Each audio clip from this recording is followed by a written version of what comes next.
You're welcome to today's episode of Chronicles of a Nigerian Woman. My name is Fagbeja, and today I'll be reading Uwem's story. When I was 24, my boyfriend of 4 years, who I had met in the university, came to ask for my hand in marriage. He was a Yoruba boy from a middle-class family. He was the 6th of 7 children, and his parents were quite elderly. His father had worked for many years and risen to the rank of senior manager in the old Lever Brothers Nigeria, now Unilever, before he resigned to go to the seminary. At the time in question, his dad was an ordained bishop in the Anglican Church who chose to serve in remote villages even though his family home was in Lagos. My boyfriend Segun had just finished his masters and was 27. He was one of the nicest guys I had ever met, and he drove me to aspire beyond myself. When I met him, the only dream I had was to be married out of the penurious life I was born into. I was the second of 4 children of my mother, and my father was a senior driver in a manufacturing company. We grew up in a community on the outskirts of Lagos. My father had managed to build a 3-bedroom bungalow over the years, but we moved there before it was completed.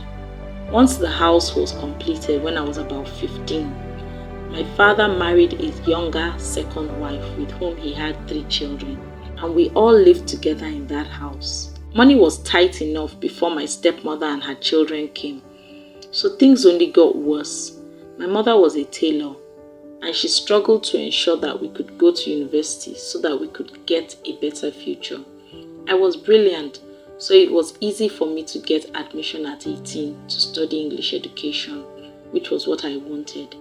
In my second year, I got a scholarship from a multinational company, which made it easier for my mom to focus on my younger ones.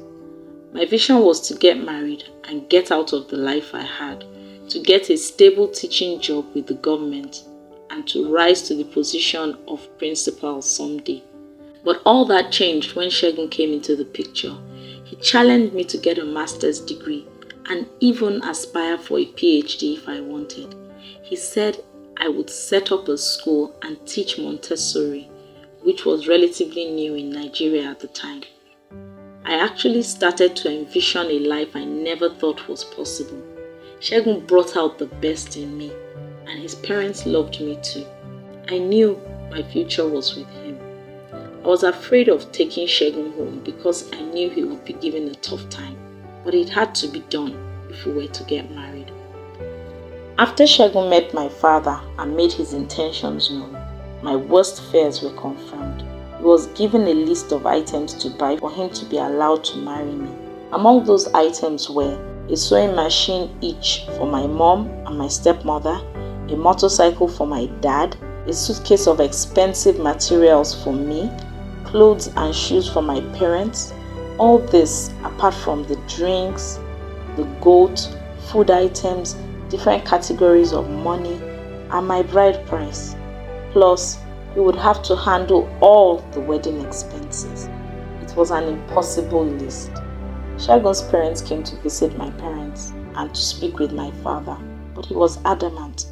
Segun's parents even offered to do part of the list and fulfill the rest as time went on after the wedding. But my father insisted that it had to be done in advance. My mom's hands were tied.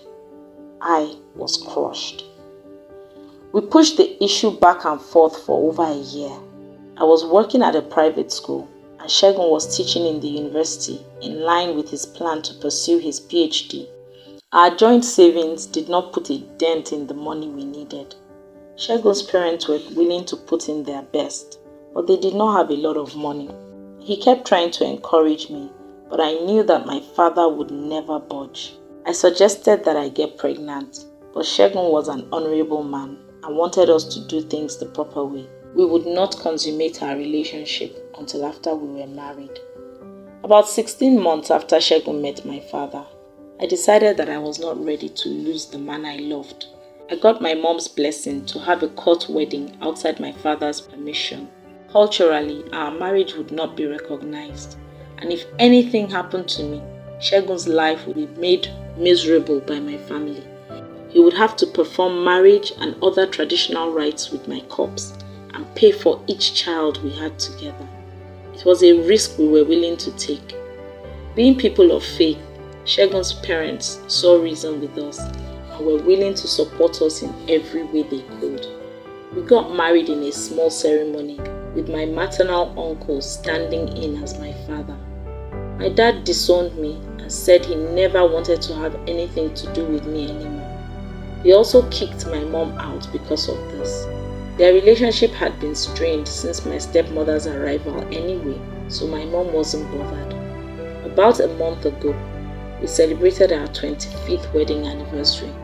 My dad is old, but still refuses to speak with me or with Segun. We have 3 boys, 2 of whom have a striking resemblance to him.